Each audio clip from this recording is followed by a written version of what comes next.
नमस्कार दोस्तों, आज हम साथी बात करते हैं सूर्य ग्रहण और चंद्र ग्रहण की घटना की। तो सबसे पहले हम बात करेंगे सूर्य ग्रहण की कि क्या है सूर्य ग्रहण, और इससे आपके एग्जाम में क्वेश्चन भी बन जाते हैं और थोड़ा कंफ्यूजन की वजह से कभी कभी क्वेश्चन गलत भी हो जाते हैं। तो सबसे पहले हम बात करते हैं सूर्य।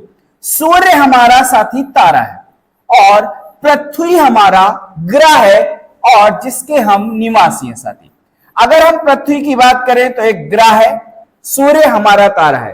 तो ग्रह का कोई प्रकाश नहीं होता है, जो भी प्रकाश होता है तारे के ही प्रकाश से प्रकाशमान होता है।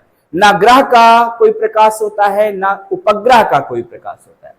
सूर्य हमारी पृथ्वी के लिए प्रकाश भेजता है और हमें मिलता भी है, पर क्या होता है अचानक जो हमारी घटनाएं हैं उनके कारण पृथ्वी सूर्य की परिक्रमा कर रही है और पृथ्वी की परिक्रमा चंद्रमा कर रहा है, और एक दिन क्या हो जाता है चंद्रमा पृथ्वी और सूर्य के बीच आ जाता है, जिसके कारण जो चंद्रमा की छाया है वो पृथ्वी पर पहुंचती है और प्रकाश नहीं पहुंच पाता।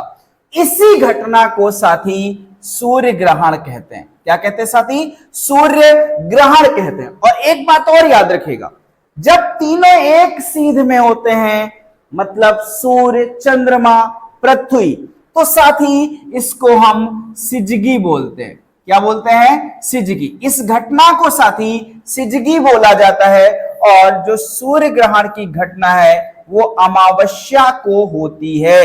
यही सवाल आपसे प्रश्न पूछता है कि सूर्य ग्रहण किस दिन होता है? आप कहोगे साथी अमावस्या को होता है सूर्य ग्रहण। अगर हम अब बात करें किसकी? चंद्र ग्रहण की, तो चंद्र ग्रहण में भी आपको सारी चीजें वैसे ही मिलेंगी। सूर्य हमारा तारा है तो वो तो फिक्स ही है। अब बात करते हैं चंद्रमा की। किसकी बात करेंगे? चंद्रमा को भी प्रकाश तारा मतलब सूर्य ही भेजता है, पर एक दिन क्या होता है जब सूर्य का प्रकाश नहीं पहुंच पाता तो फिर होती है घटना चंद्र ग्रहण की, क्योंकि बीच में क्या आ जाती साथी? पृथ्वी। कौन आ गई? पृथ्वी। इतनी बात आप समझ गए होंगे। अब बात करते साथी, जब हमने कहा तीनों एक सीध में होंगे तो सिजगी होगी, तो साथी चंद्र ग्रहण की भी घटना में तो तीनों एक सीध में, तो क्या होगा?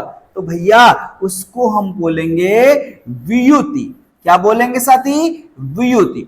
और जब सूर्य ग्रहण होगा तो उसको बोलेंगे युति। अगर कंडीशन कहे सवाल में कि जब सूर्य ग्रहण के समय सूर्य, चंद्रमा, पृथ्वी एक ही सीध में होते हैं तो इस घटना को क्या कहते हैं? तो आप कहोगे युति।